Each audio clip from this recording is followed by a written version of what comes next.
देखिए चैप्टर का नाम था ज्योग्राफी में हमारा पर्यावरण। क्या नाम है? हमारा पर्यावरण। हमारा पर्यावरण। इसका मतलब होता है आवर इन्वायरमेंट। Our environment. अब हमारा पर्यावरण क्या है? पर्यावरण क्या है समझना ध्यान से। बोलो हमारे आसपास के दृश्य। दृश्य मतलब दिखने वाले और अदृश्य वस्तु को पर्यावरण कहते हैं। इसका मतलब ये हुआ कि पर्यावरण उसे कहते हैं जो तुम्हारे आसपास के जो क्षेत्र है उसमें जो वस्तु दिखेगा और जो वस्तु ना भी दिखेगा उस सब को हम क्या बोलेंगे? अरे क्या बोलेंगे? जैसे बोलो नदी, पहाड़, पर्वत, पठार। ठीक, तो यहाँ पर पहाड़ और पर्वत एक है। पहाड़ और पर्वत अलग नहीं है। पहाड़ और पर्वत और तुम्हारा कारखाना हो जाएगा, एग्जाम्पल घर हो जाएगा, विद्यालय हो जाएगा, है ना, कलम है, कॉपी है, बेंच है ना, टकला है, टकली है, सब पर्यावरण में आता है। हम लोग कहाँ रहते हैं और हम लोग को पर्यावरण को क्या करके रखना चाहिए? तो साफ सुथरा यानी कि संतुलित करके रखना चाहिए। बात नहीं करो, मार देंगे तमाचा से। पर्यावरण को हम लोग को स्वच्छ रखना चाहिए, पर्यावरण को प्रदूषित नहीं करना चाहिए। हमारे पर्यावरण में हम लोग अपना पर्यावरण में 2-2 पेड़ लगाइए, पौधा लगाइए। क्यों? क्योंकि ताकि पर्यावरण में ऑक्सीजन की मात्रा बढ़ता रहे। अभी ऑक्सीजन की मात्रा कम रही है और पेड़ की संख्या काफी कम गई है, कट गई है। लोग अपना फायदा के लिए इसको काट दिया। बड़ा दुख है जी, पेड़ पौधा कट रहा है, जंगल से सारे जानवर खत्म हो रहे हैं। पहले था जानवर सुनता होगा चीता, अब चीता गीता लाइक नहीं है, कहाँ चला गया ऐसे पता नहीं चल रहा है। चीता अपना कमरे में बांध लिया गीता, है ना, और उसकी बहन के नाम था गीता और उसकी बारकी बहन के नाम था रीता और मैया का नाम था सीता। क्या नाम था? ये मौर्य राम के पत्नी है सीता। राम के एक सवाल था, जानते हो क्या सवाल था? सवाल ये था कि कपड़ा जो है, कपड़ा लेता हूँ बाजार से मगर सीता है कौन? कपड़ा खरीदता हूँ बाजार से मगर सीता है कौन? टेलर नहीं, राम की पत्नी। हम पूछ रहे हैं क्या? कपड़ा खरीदता हूँ बाजार से मगर सीता है कौन? राम की पत्नी। राम की। इसी तरह से चिड़िया रहती है पेड़ पर मगर रहता है कहाँ? चिड़िया रहती है पेड़ पर मगर रहता है कहाँ? बताओ। नहीं, पानी में। मगरमच्छ पानी में रहता है। चलिए हमारे पर्यावरण में 3 मंडल है। काय मंडल? काय मंडल? बोलिएगा। स्थल मंडल, जल मंडल, वायुमंडल। देखिए स्थल मंडल बोले इंग्लिश में लिथोस्फेयर। अब जल मंडल बोलो हाइड्रोस्फेयर। अब वायुमंडल एटमॉस्फेयर। अब देखो बाबू, समझो ध्यान से, रटना नहीं है। स्थल मंडल किसको कहेंगे?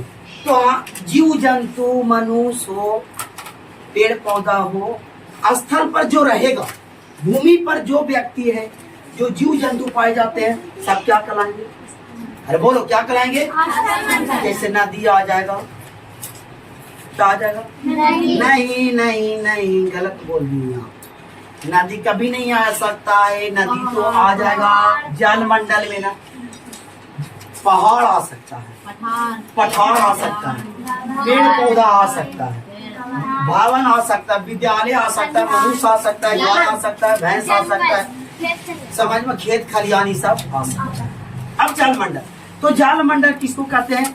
तो नदी, तालाब, झील, सागर, महासागर, कुआं, ये सब से मिलकर जो मंडल बनता है उसे क्या कहेंगे?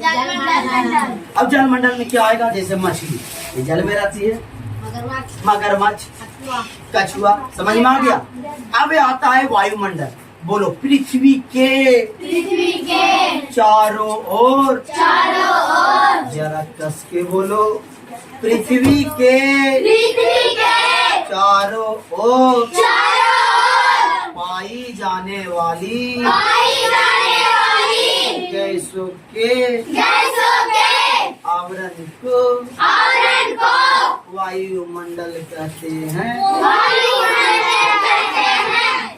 अब वायुमंडल में बड़ी मनी गैस, अब पृथ्वी के चारों ओर वायु पाया जाता है। वायु मतलब हवा, तो हवा में क्या पाया जाता है? गैस। हवा क्या है? गैसों का मिश्रण है। हवा किसका मिश्रण है?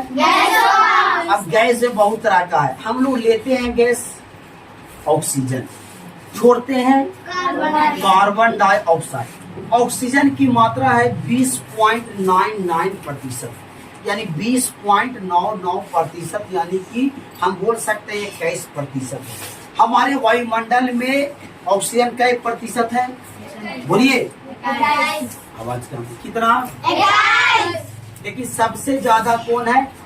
नाइट्रोजन, 78%। कितना प्रतिशत?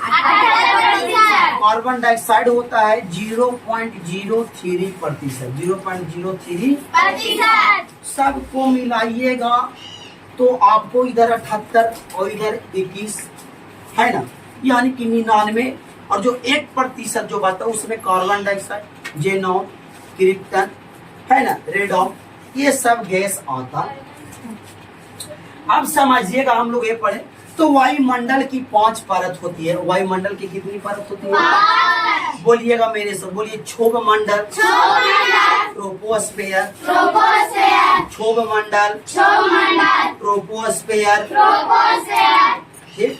बोलिएगा स्ट्रेटोस्फेयर, समताप मंडल, स्ट्रेटोस्फेयर, समताप मंडल, मेसोस्फेयर, मध्यमंडल, मेसोस्फेयर, मध्यमंडल, आइनोस्फेयर, आयन मंडल, इग्जोस्फेयर, बहमंडल, बहमंडल, बहमंडल। अब देखिए, हम लोग कौन मंडल में रहते हैं? तो क्षोभ मंडल में। कौन मंडल में रहते हैं? आंधी, तूफान, भूकंप, अजड़, बज्जड़, गज्जड़, ये सब कौन मंडल में होता है? इसकी ऊंचाई भूमि से 0 किलोमीटर से लेकर कितना है? 18 किलोमीटर। 0 किलोमीटर से लेके, और हम लोग भूमध्य रेखा पर है। हम लोग कौन रेखा पर है? यहाँ पृथ्वी पर एक रेखा खींची गई है, उसको बोलते हैं भूमध्य रेखा। कौन रेखा? कौन रेखा? तो 18 किलोमीटर तक के हम बोलेंगे क्षोभ मंडल। वो 18 से लेकर 50 किलोमीटर तक के बोलेंगे समताप मंडल। बोलिए, कौन मंडल? और 50 किलोमीटर से लेकर 80 किलोमीटर तक के बोलेंगे मध्य मंडल। कौन मंडल? और 80 किलोमीटर से लेकर 640 किलोमीटर तक के बोलेंगे कौन मंडल? आयन मंडल। कौन मंडल? और 640 किलोमीटर से लेकर, ठीक है, 1000 किलोमीटर से भी अधिक रहता है, उसको हम बोलेंगे बहमंडल। कौन मंडल? ठीक है, मुनि मंडल। ठीक है, ये हुआ मंडल खत्म। फलानवा मंडल, ढेकानवा मंडल सब खत्म हो गया। अब अगला दिन से हम लोग पूरा बारी बारी से पढ़ेंगे। क्षोभ मंडल, समताप मंडल, मध्य मंडल, आयन मंडल, बहमंडल। इसका भी वीडियो बन जाएगा और वीडियो को अपलोड कर देंगे यूट्यूब पर। वो भी पढ़ लेगा, मेरा भाई छोटका हो, छोटकी हो, भाई बहन दोनों पढ़ेंगे। ठीक है, अब अगला सब्जेक्ट निकालिए। मैं अब इसको क्या